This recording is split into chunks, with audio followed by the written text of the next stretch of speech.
Imagine a massive artery, vital for a nation's lifeblood, suddenly severed.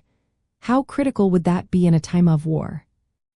The Union captured the Mississippi River through a multi-pronged strategy involving significant naval power and coordinated land campaigns, ultimately dividing the Confederacy and severely crippling its logistical capabilities. This monumental effort culminated in the pivotal siege of Vicksburg and the fall of Port Hudson in July of 1863.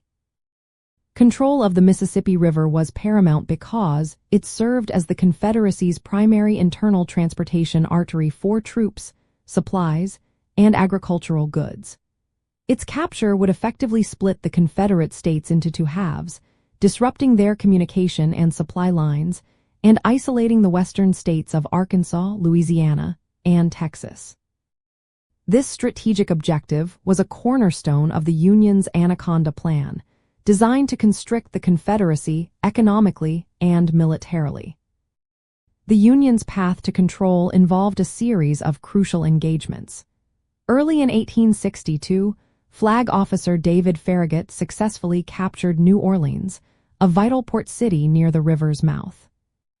Further north, Union forces under Brigadier General Ulysses S. Grant, supported by naval gunboats commanded by Flag Officer Andrew Hull Foote, secured key Confederate strongholds like Fort Henry and Fort Donelson, opening up the Cumberland and Tennessee rivers, and then Memphis on the Mississippi.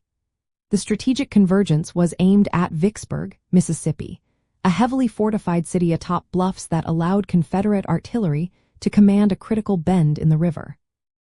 This made Vicksburg the Confederacy's last major stronghold on the Mississippi, often called the Gibraltar of the Confederacy. Union strategists recognized the necessity of gaining full control, particularly the stretch between Vicksburg and Port Hudson. The successful siege of Vicksburg, initiated by General Grant, involved daring maneuvers, protracted land operations, and combined Army-Navy efforts.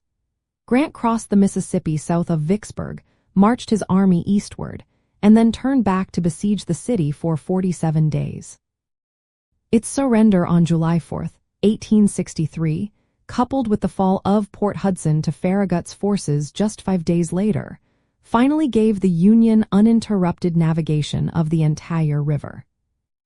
This coordinated land and naval offensive, utilizing a combination of traditional infantry movements, sophisticated siege tactics, and the then-novel ironclad warships, demonstrated the integrated military thinking of the Union. The river's capture not only fulfilled a key component of the Anaconda Plan but also freed up Union troops and resources for other campaigns, significantly boosting Northern morale. It represented a major turning point, isolating vast portions of the Confederacy and demonstrating the strategic genius required to wage war on a continental scale.